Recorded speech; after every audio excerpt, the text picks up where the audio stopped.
2, 3, acción. Bueno, estamos esta noche aquí enfrente de la tetería Calma Chicha. Ella es Deseo, seguro que no la conocéis. Hola. Que va. Y yo soy la puta del barrio, bueno, alias Decadencia, me suelen llamar así por llamarme algo.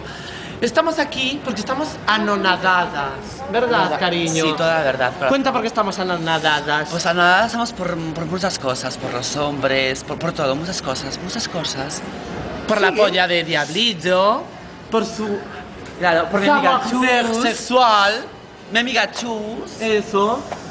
Que si me ven sin peluca y con el sombrero de francesa. Pero bueno, a lo que íbamos. Estamos anonadadas, clara y concisamente, por, vamos, la Peggy de todas las travestis.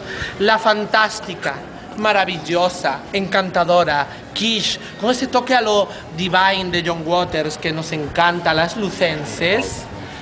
1, 2, 3. Coco Mandala. Y desde aquí, desde este location, al que ella se quería mudar en vez de a Madrid, jódete tía, llegas tarde, aunque te adoramos, puta, hazme caso. Quiero ver a un travesti de 1,90 m con nosotras dos zorreando por Lugo. Y lo quiero ver ya. ¿Te queda claro? Bueno, cariño, desde location con amor, Un beso, Coco. un beso, Coco. ¡Mua!